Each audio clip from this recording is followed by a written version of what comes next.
Stopped with the end of the Maccabean era.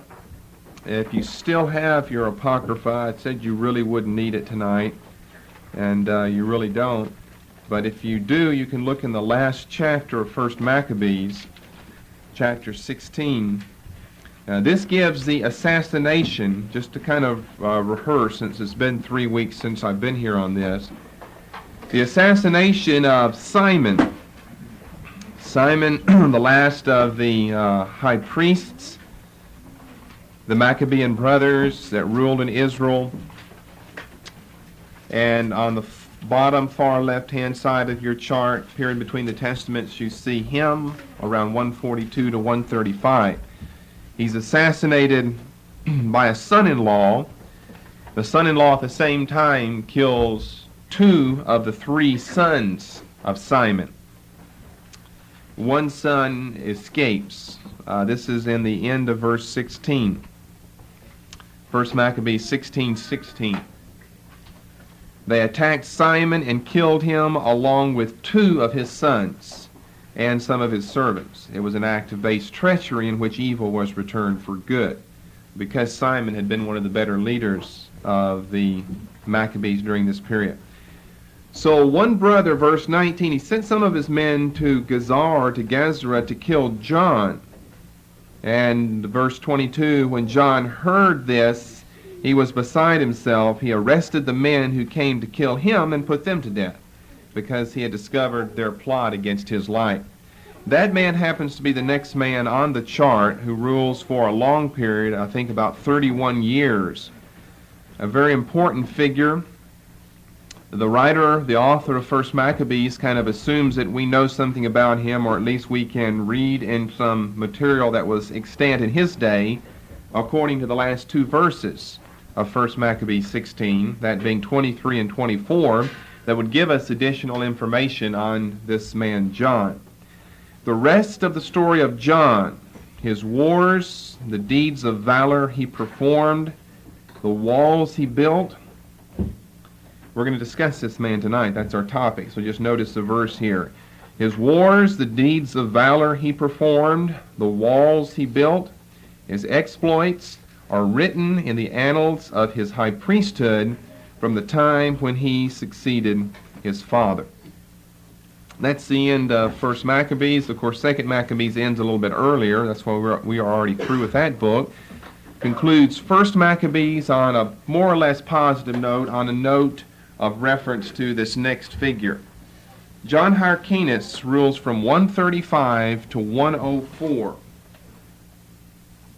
And he is a very important figure.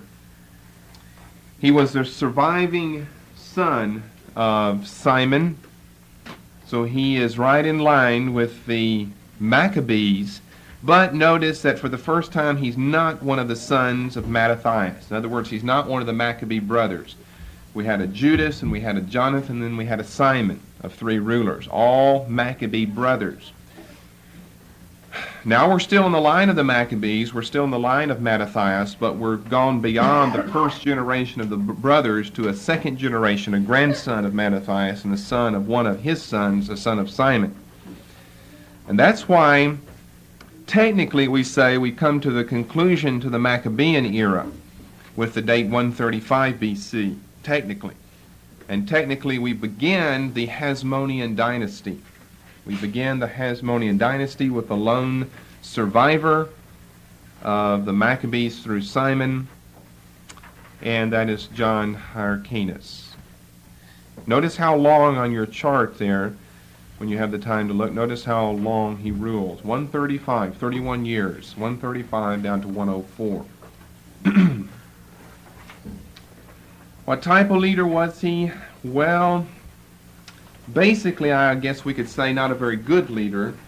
He accomplished a lot. Basically, not a very good leader.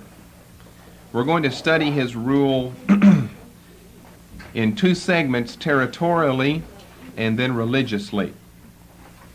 Territorially, the boundaries of Judea expand quite a bit.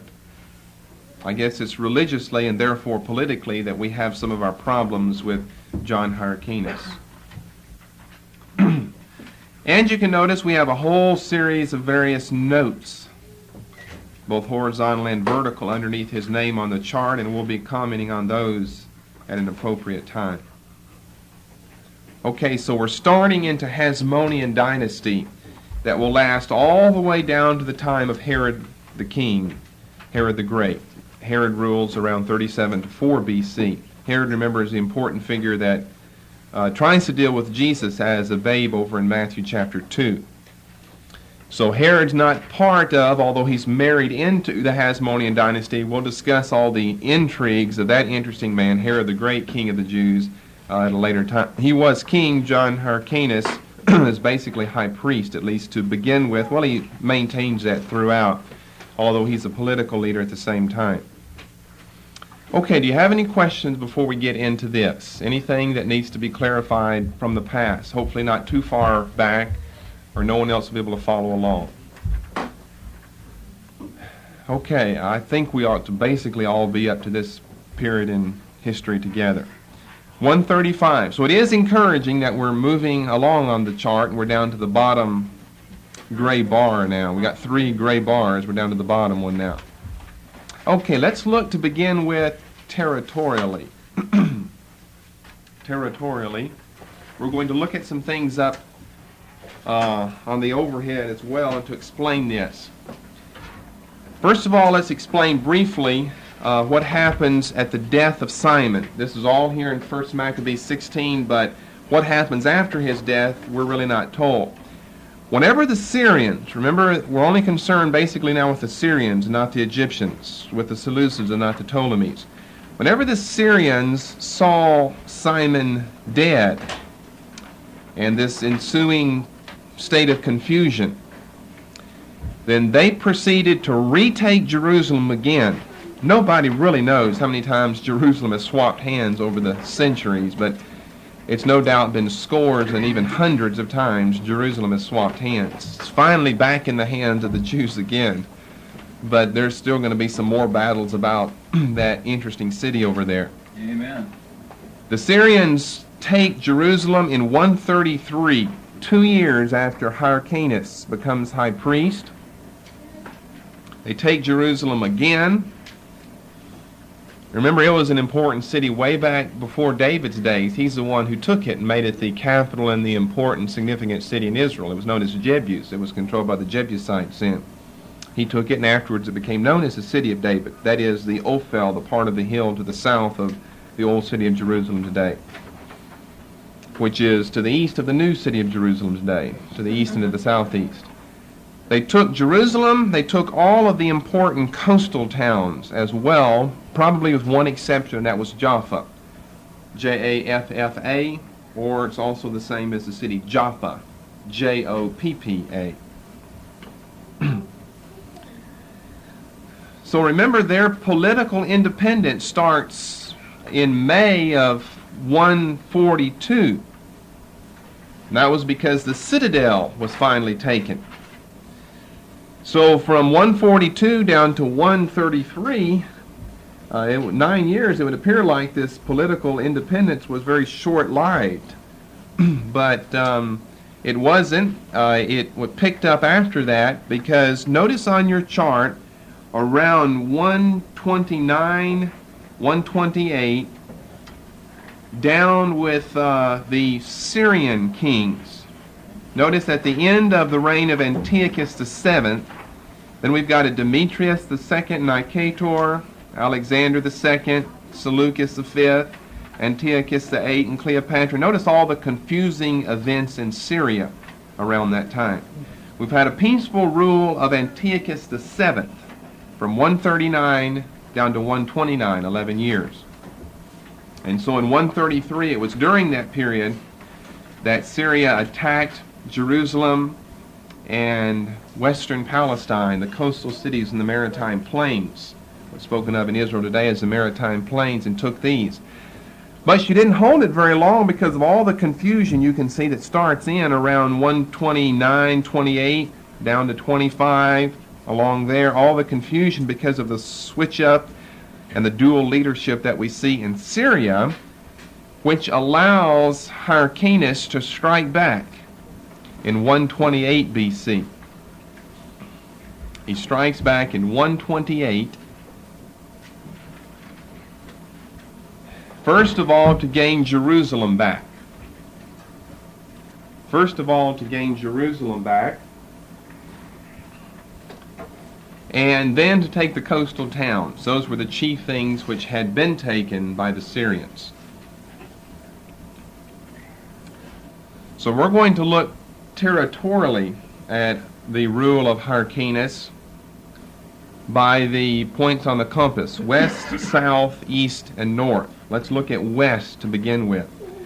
West, south, east, and north. We're going to look at what he did territorially for Israel in these four directions.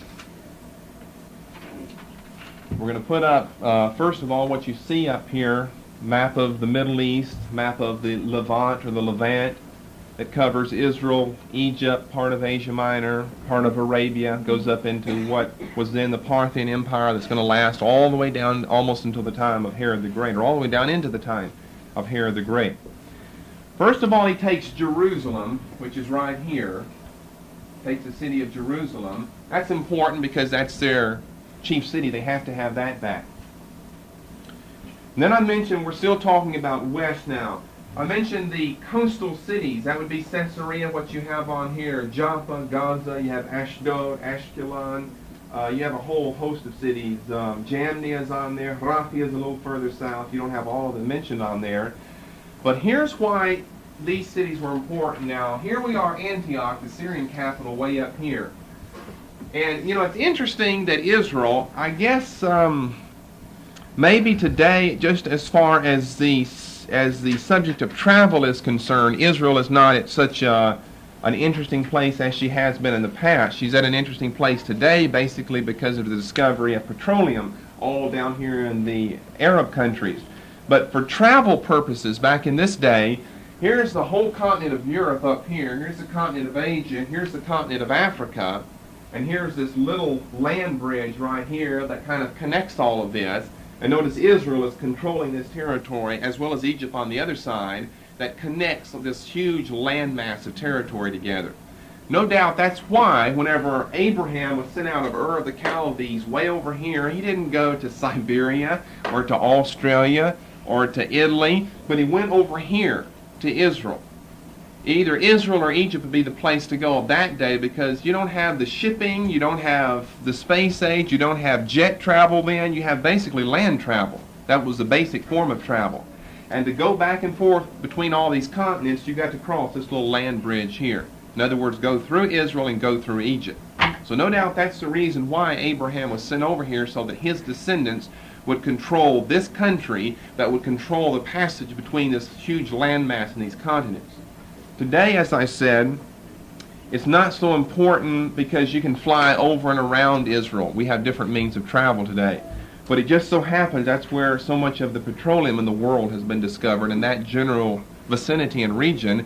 And of course, Israel plays another important and major role because of that.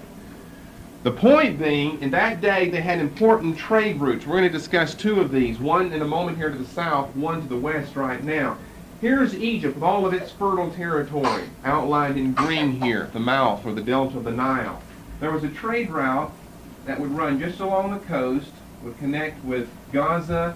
Let's see, first of all, you'd have Raphia down here, and you've got Jamnia there, and it would connect here. You've got Ashdod, you've got Ashkelon, all these old Philistine cities. You've got Jaffa, or Jaffa, J-A-F-F-A, the same city. You got Caesarea. Up here you got modern day, well here you got Tel Aviv, up here you got modern day Haifa and so forth.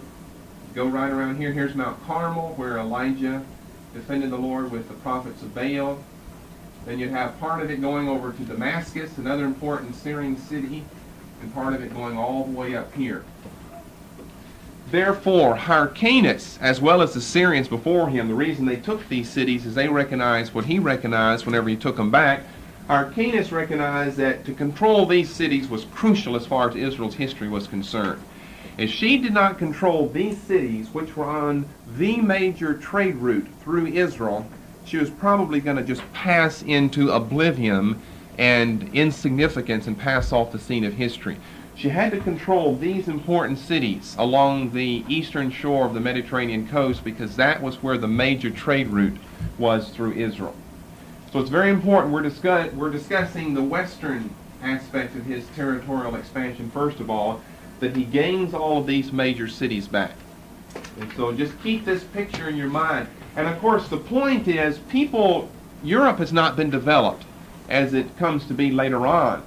It's this territory over here where the ancient capitals of the Sumerians and the Assyrians and the Parthians and the Medes and the Assyrians, the Babylonians and so forth. That's the important area. This is all desert. No one goes across that except the Bedouins or the nomads or something. You would go from Damascus, up this way, connect with Euphrates and go down, or from Antioch and go down the same way. This is an important area. We know that Egypt was developed hundreds and hundreds and hundreds of years prior to this time, thousands of years prior to this, and this region developed as well.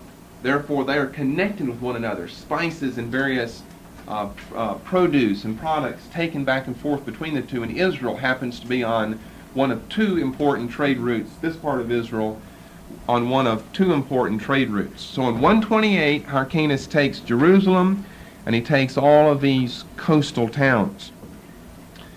That discusses the western aspect of his expansion. Then secondly, we come to the southern expansion.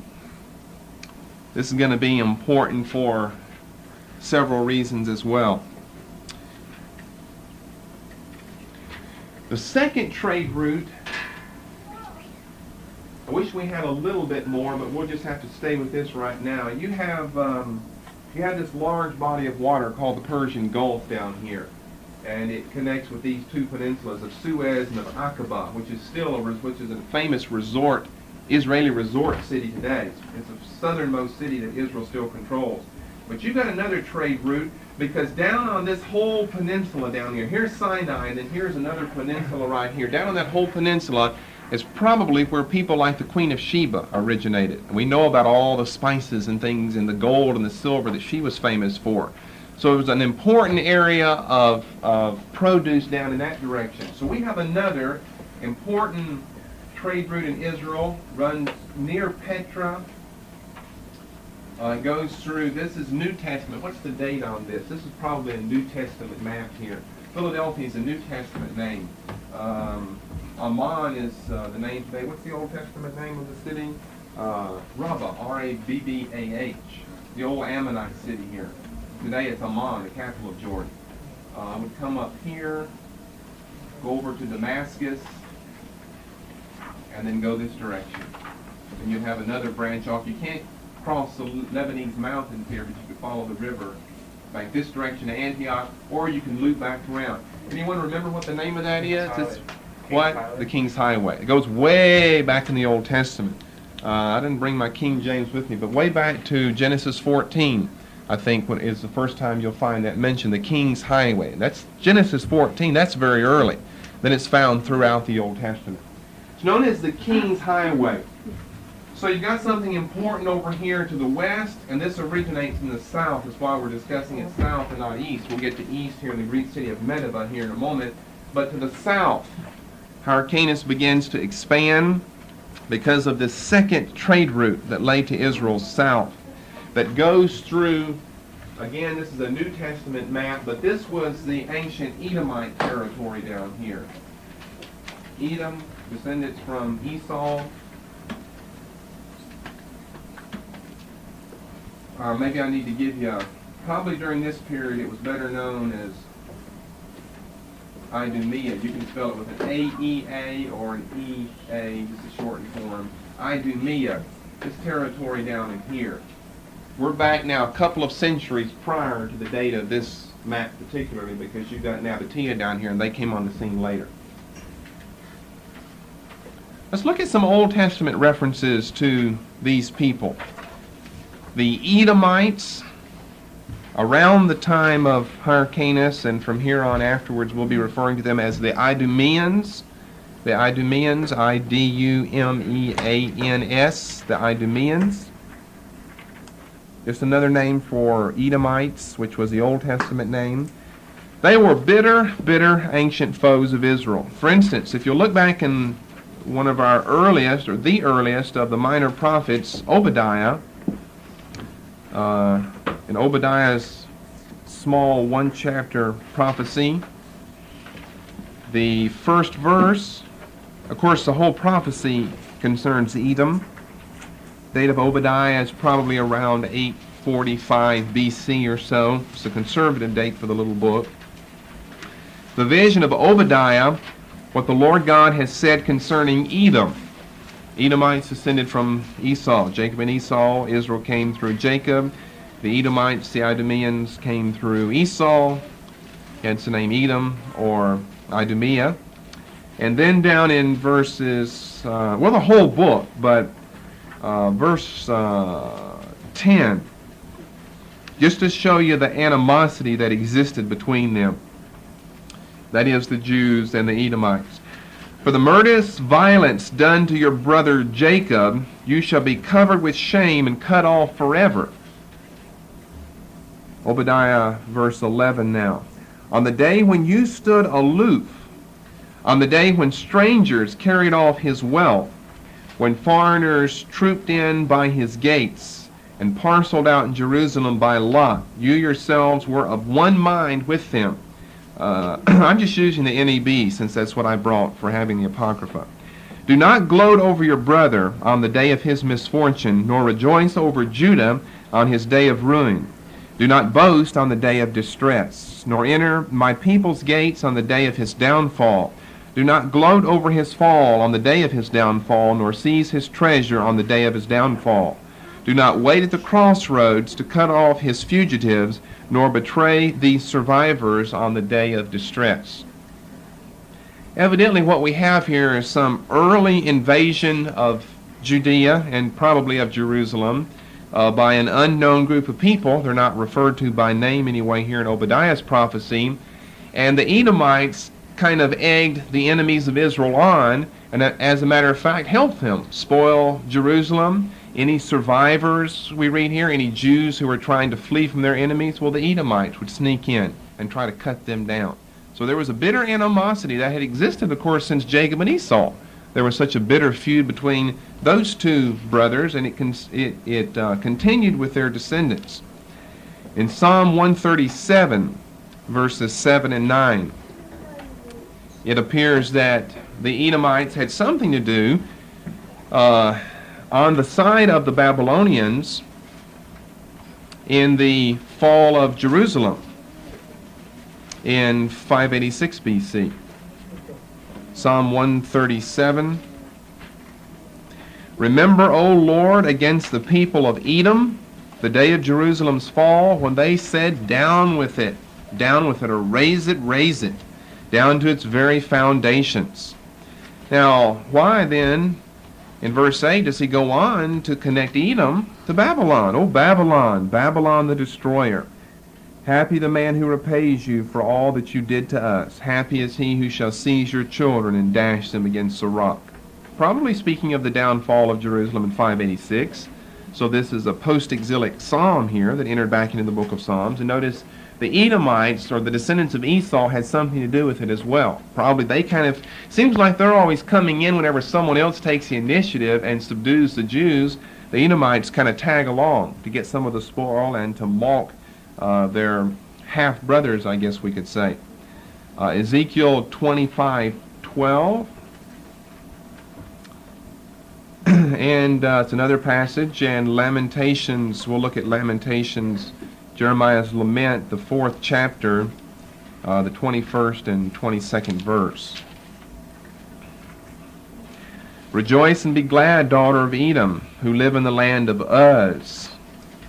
That's supposed to help us know the origin of Job, since he was from that land as well. We don't know where Job lived, but since we do know where Edom lived, that helps us know where Job lived. Yet the cup shall pass to you in your turn. When you are drunk, you will expose yourself to shame. The punishment of your sin, daughter of Zion, is now complete, and never again shall you be carried into exile. But you, daughter of Edom, your sin shall be punished, and your guilt revealed. What's Lamentations written over the fall of the city in 586? So the Edomites had something to do with that according to Psalm 137, verses 7 to 9. Ezekiel 25, verse 12, I've already given you, also speaks of their downfall. So here's what is happening. Probably around this time, this new group of people, known as the Nabateans, you can see how that's spelled different ways.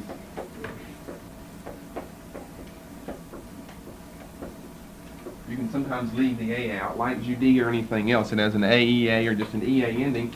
The Nabateans, which are particularly known during the Roman period, and we're getting very, very close here to the Roman period, here's their name written south of the Dead Sea, the Nabateans. The Nabateans were a group of Arabs, and they had pushed Edom, which had control of this area, up to the southern border of Palestine, up to Hebron, which isn't on here, but Hebron is about where the marker is now. So the Idumeans and the Edomites have been pushed all the way up here. We're talking about the conquests of Hyrcanus. He comes down and conquers the Edomites, takes from them control here of the King's Highway, forcibly circumcises all the males of the Edomites, and compels them to adopt the Jewish religion. Now don't forget that. That's probably the most important thing that we've said. That we trace this back to the time of John Hyrcanus, when the Edomites are circumcised forcibly by the Jews and compelled to adopt the Jewish faith, the Jewish way of life. Now they were descendants from Abraham, but not part of the promised seed. And so evidently they had not obviously they had not practiced circumcision, or Hyrcanus could never have forced this or imposed this upon them. Now that's going to be very important later on. Just one of the many straws in the fire to fuel this animosity between the descendants of these two brothers, Jacob and Esau, the Jews and the Edomites. As a matter of fact, King Herod the Great, the most important of the kings of Israel prior to Christ's day, who actually will found the Herodian dynasty. And we'll see Archelaus, and we'll see Herod Philip, and we'll see Herod Antipas. We'll see another Philip. He had 10 wives, so he had many sons. The Herodian dynasty, they came from the Edomites. Herod the Great was an Edomite. He was an Idumean. That's why he could more or less get along with the Jews, because according to his ancestry here, whenever he takes over control of the Jews in 37 BC, his nation, his group of people had already been forced into the Jewish way of life for a period of about 100 years. And yet at the same time he couldn't get along with the Jews because he was not a Jew. He was a hated Edomite or Idumean. And you have to know that to know the background of the animosities, especially in the writings of Josephus, against this wicked man, King Herod the Great. Okay, you understand that? Slow me down, or I'll repeat anything if I have to. But that's important, that we trace back to the days of Hyrcanus the forced circumcision and compelling of the Edomites or the Idumeans to accept the Jewish way of life. The correct name technically at this time is the Idumeans. Edomites, an Old Testament name that's passed off the scene by this time. They're known by this term, Idumea. They're known as the Idumeans. So sometimes I'll swap up just because it's customary, but technically the Idumeans, they go by that name. Okay, now we move in the third place to east. West, south, east. We're talking about territorially. In other words, notice what Hyrcanus is doing. He's trying to explode or expand the borders of Israel at this time. He has in his mind the golden dream of the days of David and Solomon in controlling all over this territory, and of Jeroboam II as well. So now he's got his city back. Now he's controlling this important trade route here in the maritime plains of Israel. Now he's controlling this important trade route on the Transjordan side.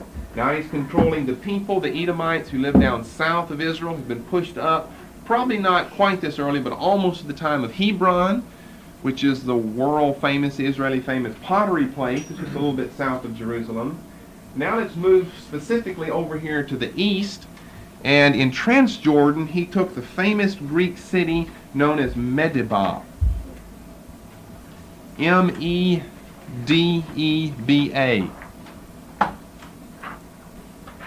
Medeba, the famous Greek city Medeba. Or I think today it's M-A-D-A-B-A, Medeba. We've got it on there right.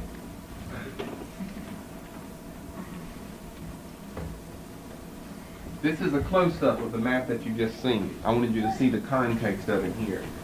Here's all the other cities that we didn't have on the other map. Raphia, Gaza, here's Ascalon, which was a free city, not incorporated here. Azotus, Jamnia, Jaffa, Caesarea, all the way on up. This is where the trade route would run. Right down here is Mount Carmel, all the way down here. See if we have Hebron. Here's Hebron, a little bit south of Jerusalem. Hebron. The King's Highway would come up in Transjordan. Here you've got Idumea. See, they've got it pushed up almost as far as Hebron. Here's Judea, here's Samaria, here's Galilee, here's Idumea down here at the bottom. You can just see the TEA of the Nabateans that we saw on the other map. The Nabateans south and southeast of the Dead Sea. And the King's Highway went right up to Abila, and then up to Damascus, and then on. Here's Medeba, just outside of the control of Herod's kingdom. So this is a map that would date about 20 BC, something like that. We don't have a date on it, but it would be about 20 BC. Here's Medeba. Philadelphia, which is today Amman, capital of the Hashemite kingdom of Jordan. Here's Medeba. And Medeba, the only reason I'm mentioning Medeba, he goes over here and takes this. So he gets over in what we call Transjordan. Remember, 2.5 of the tribes during Moses' day or during Joshua's day settled over here on this side. It's known as Transjordan. That means across Jordan on the other side of Jordan. The reason I'm mentioning Medeba is because of a famous archaeological discovery there. And if I tell it to you now in the context of what's going on here with Hyrcanus, and maybe it'll pop up, definitely will pop up in the future, and you'll remember it better. In 1896, that's less than 100 years ago, some excavations were going on in a either 5th or 6th century Byzantine church. For the continued 1896, that's less than 100 years ago, some excavations were going on in a either 5th or 6th century Byzantine church. And in the mosaic pavement of the church, they discovered some remarkable pictures. They were mosaics. I've been there. I've stood inside this church, St. George's Orthodox Church. And the most remarkable thing that was discovered was a Byzantine mosaic map of Palestine. I was going to bring slides for it, but I just have a few for that, and I'll have to wait until we teach archaeology or something. Which, by the way, we will do if the Lord tarries and we stay around here long enough. That's all just part of exegetical theology that's in preparation for the symbols and for polemics and for dogmatic systematics, whatever you want to call it, to get you oriented to this whole field. What we're doing in Old Testament introduction, between the Testaments, New Testament introduction, is just all part of exegetical theology that acclimates you to the biblical world and to biblical events and makes all of this more real to you. You just have to accumulate this knowledge over the years. You see, you can't do it all at one time. They try to in the seminary, but we go a whole lifetime here in this church. But anyway, archaeologically, it's important because of this mosaic map of Palestine that was discovered. It's a fascinating map with a very detailed, it's an oval, you can look it up in some dictionary at home if you've got a church dictionary. Look up Medeba, or look up mosaics or maps or something, and find a picture of that map. It's beautiful. It's in color, but it's a beautiful oval map of the city of Jerusalem laid out as to what it existed in that day, either a 5th or 6th century AD Byzantine church. It also happens to be the city where Ruth was from, Ruth, the Moabitess. Of course, this was the territory of Moab. As you go through different periods of history, you see the names change because the peoples change. This was controlled by the Moabites, and it goes to the Edomites, and it goes to the Nabateans. And then Rome, of course, conquers the Nabateans and their stronghold down at Petra. But Ruth was from either the city or this general area. This was the plains of Moab, so she had to be from somewhere near Medeba. So it's a neat little town that still exists today, a little Arab town. Okay, so that basically is what I wanted to point out about the east. He takes the King's Highway and he takes this city, which is a Greek city at this time, Medeba. In 1896, this is where the famous mosaic, it's the oldest known map of Palestine. That's what makes it so famous. It's the oldest known map of Palestine. And of course, it's in the country of Jordan today. It's not controlled by Israel, but in the country of Jordan.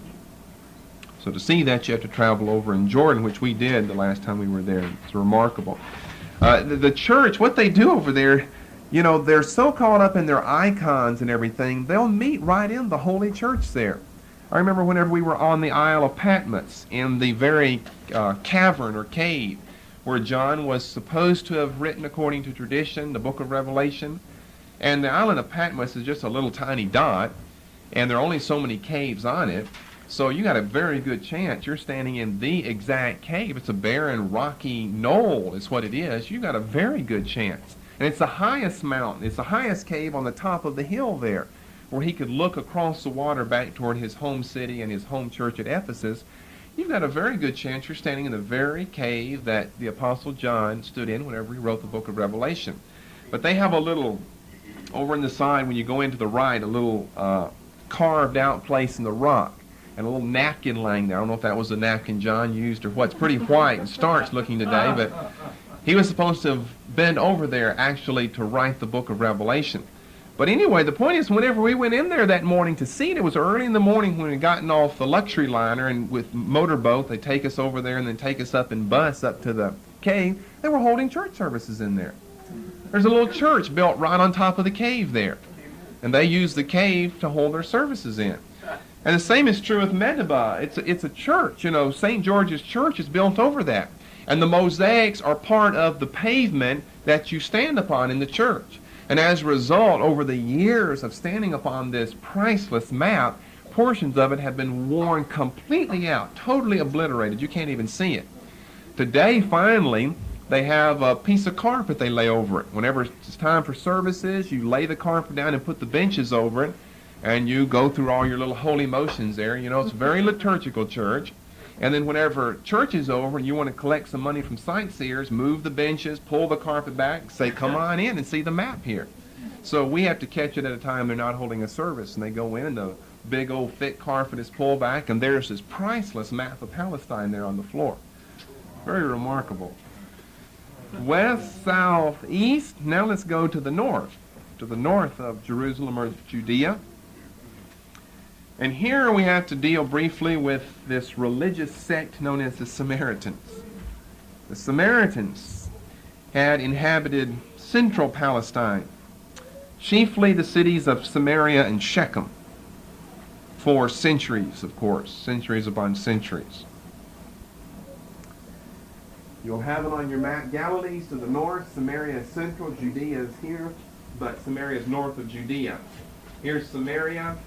Here's Mount Gerizim. Shechem was a little village right at the bottom of the Mount of Gerizim. It's not mentioned on the map, but here Gerizim is, and Shechem was right here.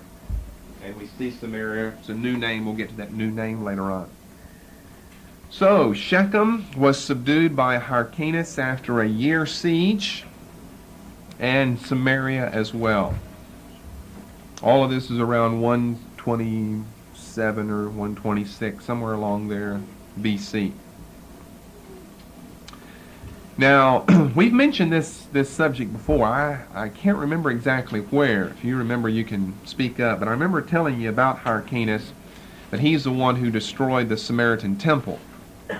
And that was been probably several years ago. But anyway, that's what he did. At the foot of Mount Gerizim in Shechem, the rival religious temple of the Samaritans was built. Remember, they only follow the Pentateuch, their own version of it known as the Samaritan Pentateuch.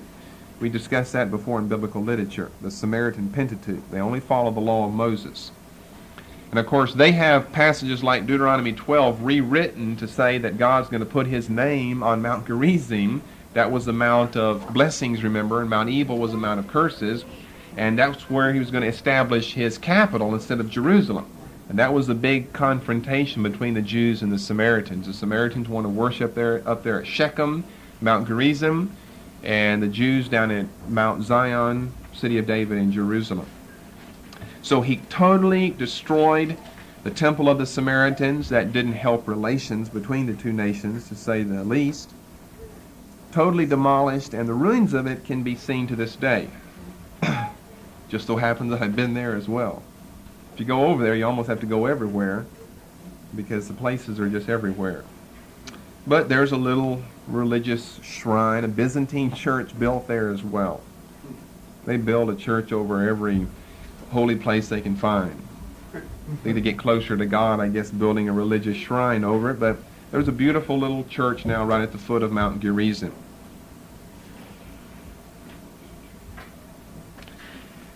Now, what the dream of Hyrcanus has been, as I think I mentioned earlier, is to expand the borders of Israel to equal that of the golden era of Israel's history, that being during the Solomonic times, 10th century BC, along with that of Jeroboam II. The days of David and Solomon, and then later Jeroboam II, were the days of the greatest territorial breadth of Israel. That's what his dream was. Of course, he didn't really fulfill that, because Solomon was way up here at Tehama, which is way up here on the Euphrates. He controls all the way down here to Egypt. So Hyrcanus has notions of grandeur, but he really doesn't extend himself quite that far. I guess basically what you have on this map, probably not all of it, not totally up here. This is always and still was part of the Phoenician territory, and the Arabs controlled a lot of this.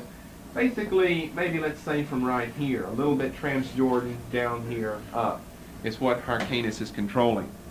But it's important because the Samaritans had this religious sect of theirs established for so long with their own temple that it's important for the Jews and for Judea, for Hyrcanus to be able to come on the scene and so demolish the temple. Doesn't really incorporate Samaritans into the Jewish way of life, because they would have nothing to do with that, but he does take over the territory that was controlled by them.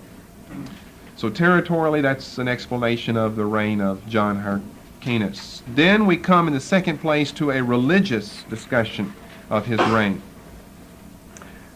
By the way, I think I gave you the wrong date now that I'm thinking about it for Samaria. That was 108 BC. I said 127 or something. I think that's 108.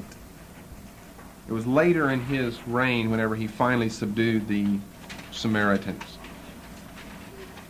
Okay, for this, let's go to our chart again.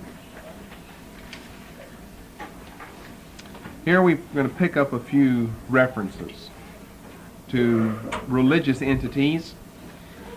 Has anyone noticed a couple of familiar names underneath Hyrcanus there? Pharisees and the Sadducees. And I'm sad to say Sadducees has been misspelled on the chart. It's spelled with a double D, but nobody's perfect though. Not even charts and printing presses. It's misspelled twice there. Sadducee has a double D and a double E. They just gave us one D there.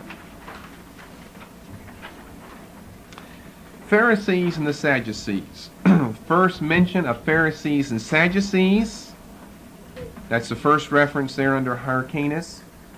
And then Hyrcanus repudiates the Pharisees, declares himself a Sadducee.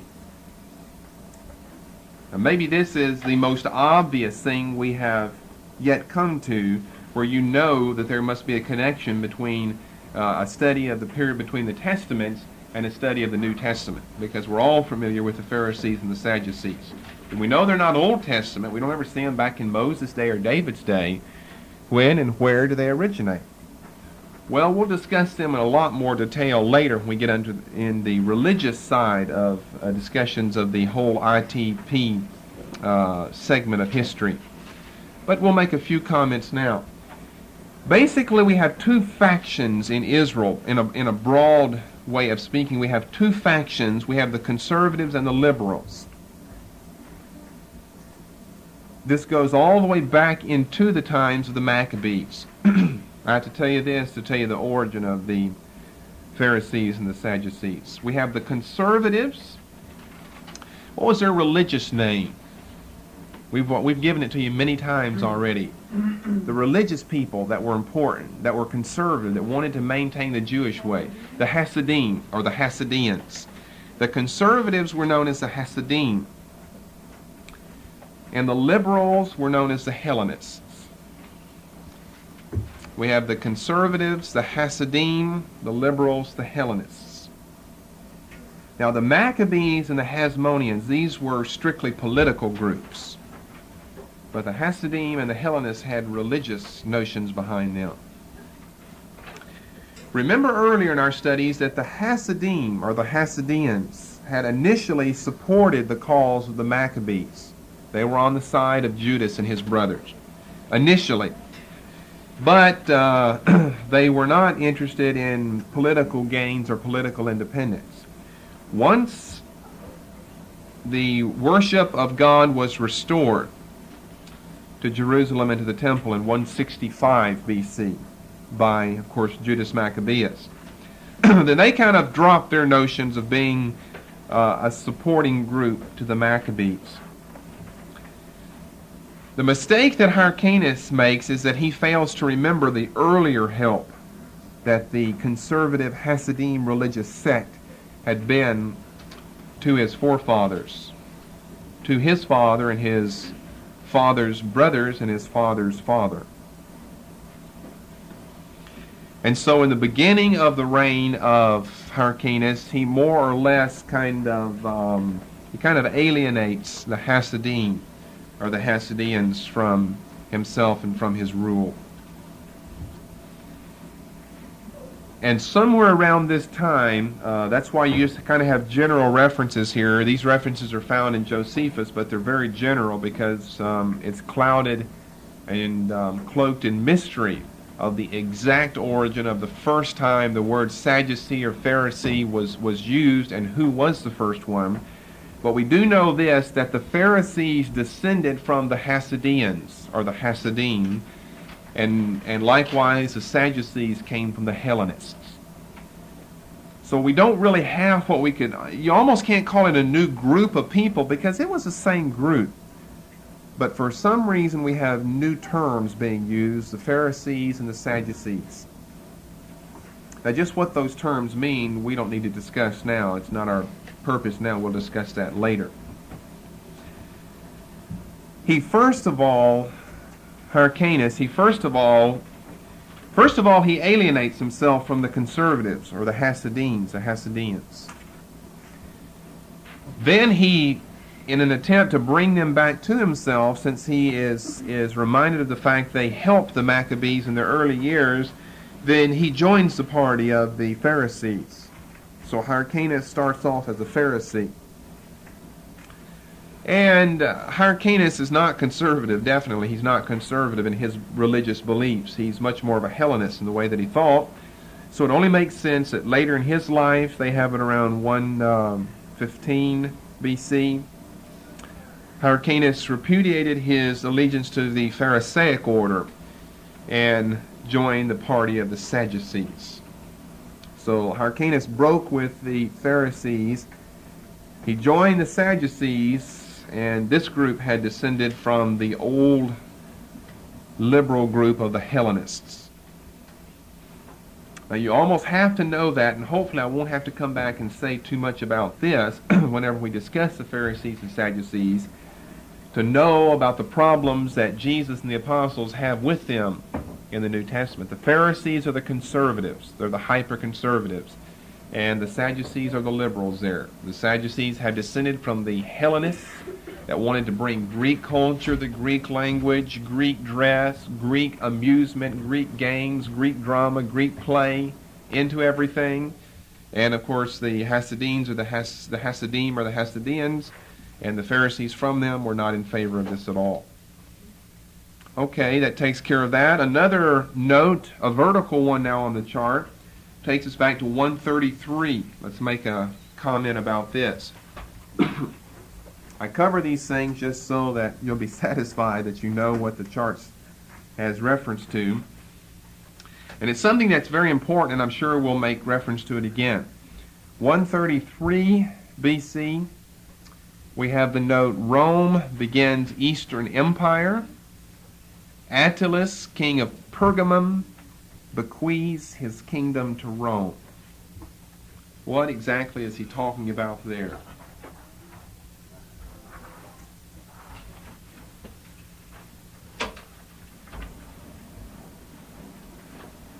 There were 3 kings by the name of Attalus that were king of Pergamum,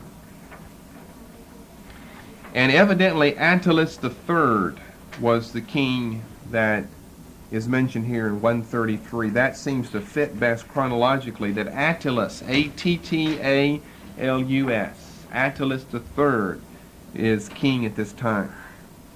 Now this is merely a historical note here, but since it relates to the Romans, and we're really going to have to study the Roman Empire very soon, and their spread eastwardly, it only makes sense that we should take note of it now.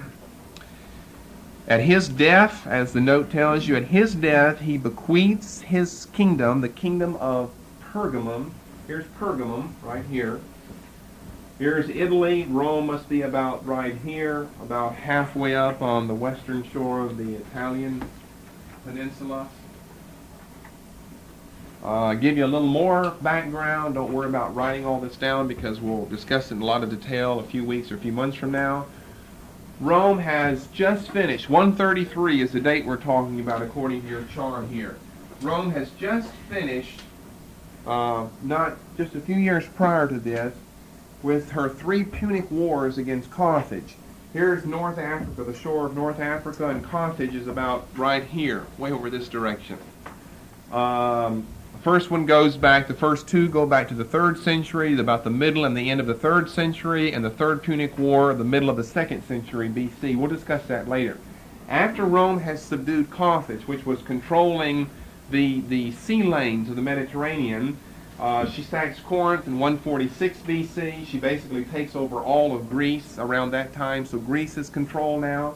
And Rome, you can see this, is pushing eastwardly, pushing in this direction. Remember earlier, I've always made the comment, whenever we've said something about Rome, whenever Rome came into the picture with Antiochus the Great and the Ptolemies down here in Egypt, Rome was on the rise for power at that time, but if Rome ever interfered with something this far east, basically if it took a territory, generally it gave it back to the people then. And I said that was because Rome could not extend herself that far. She was not enough of a world power, a Mediterranean power, to make the Mediterranean a lake in her backyard, not enough of a world power to be able to stretch herself that far. It's not going to be until later years, like we come up at the time of Julius Caesar in 54 BC, that he has his Gallic campaigns up here, and we take Spain and France and territories like this. That's going to come, going northwest, that's going to come later.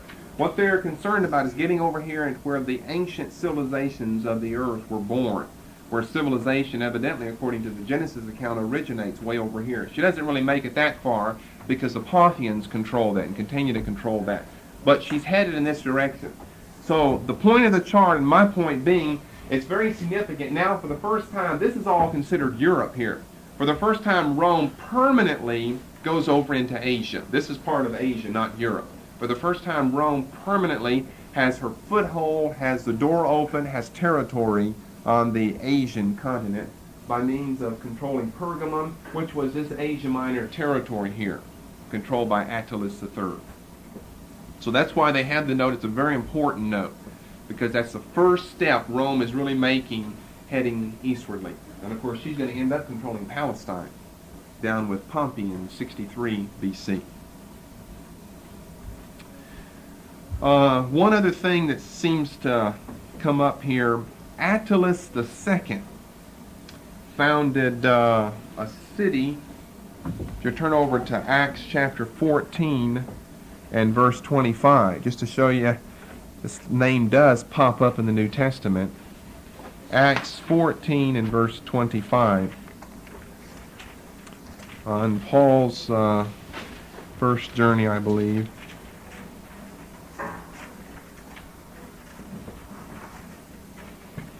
Notice there in verse 25, when they had given the message at Perga, and they went down to Attalia, or Attalia, depending on how you want to pronounce it. But notice you can tell that must come from Attalus. It's very, very similar there.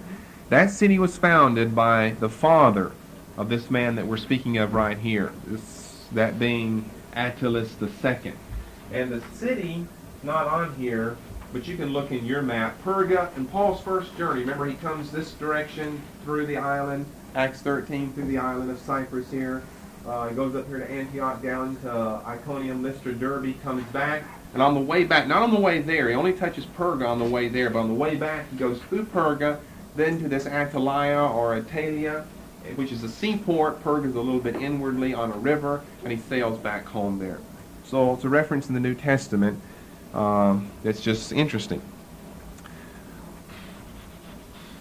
Okay, looks like we're just about running out of time. I was going to get into Aristobulus, which is the next one. I think I'll save him for next time then. Hopefully that won't give us too much information next time. Maybe I don't need to jabber so much next time. Just give it quickly and be through with it. Aristobulus only is in control of the country for a little over a year, about a year and a half, so we won't have much to say about Aristobulus. But then Alexander Jannaeus we'll have a lot more to say about. Now remember, we're not going to be really commenting on these Syrian leaders. Look at all the leaders and the Egyptian leaders down beneath, because they're off the scene now. They're really not interfering in Israel's history. Israel, remember, has her independence since May of 142 BC. So thankfully, we won't have to go over all these men by the name of Seleucus, Antiochus, Ptolemy, or the women by the name of Cleopatra. Only when we get down to Cleopatra the Seventh, we'll discuss her a lot. One other note, it looks like literature written during this time, that is just a guess.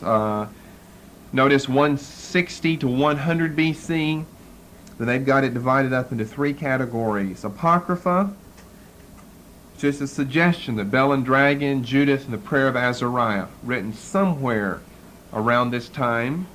Pseudepigrapha, we have the Sibylline Oracles, the Testaments of the 12 Patriarchs, and the Book of Jubilees, 50-year cycle commentary on Book of Genesis. And then other MS of Isaiah. What are they talking about there? Dead Sea Scrolls, manuscript of Isaiah, probably written, the first manuscript of Isaiah, probably written somewhere around this time. So we've discussed all of that in biblical literature, all of the things mentioned there, so I don't see any point in mentioning that again. That takes care of all the notes under there. Do you have any questions? Did you happen to know on the 2 journeys, or the trade routes, how long it took to travel those, or how many miles that was? Well, it depends on how far you're going. We don't have much of it on here. We're talking about weeks involved, though. We're talking about weeks involved. You can go back to an Old Testament example of someone like traveling from Gilboa to Jerusalem, and we're talking about a 3-day journey there. Whenever Jesus had to come from Galilee down to Jerusalem, we're talking about, 3, 4, 5-day journey. That all depends on how often and where he stops. But with nothing but a caravan of animals, and you're walking on foot and sometimes riding the animals, we're talking about weeks and months involved in. Especially if we're coming from the Gulf of Aqaba all the way down here at the bottom. We're going to go all the way to Damascus or all the way to Antioch. Talking about months involved there. When John went east, did he have to deal with the Nabateans? No, the Nabateans, basically they're a lot further south. Let's have another one of those. One of these has Petra.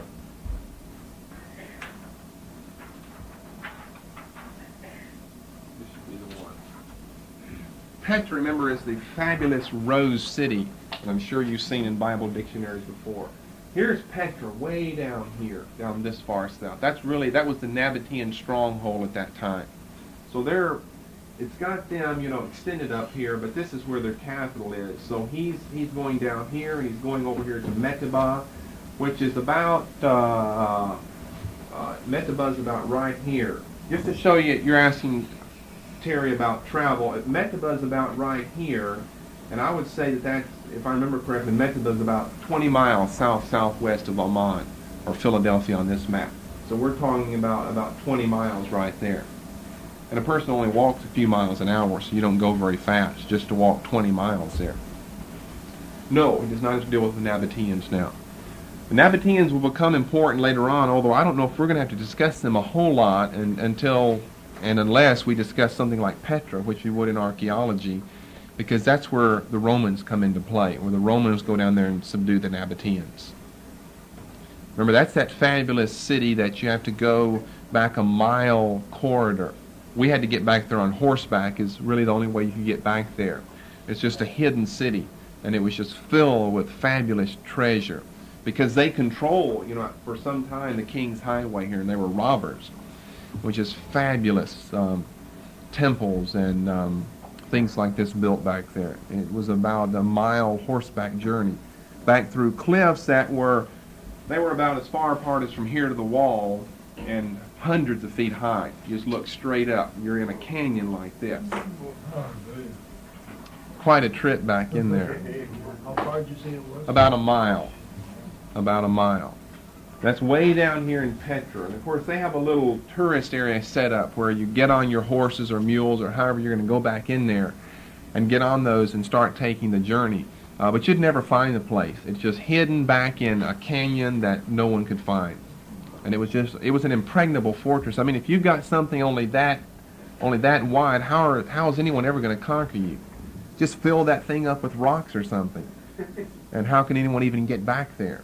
The Romans devised the system, though.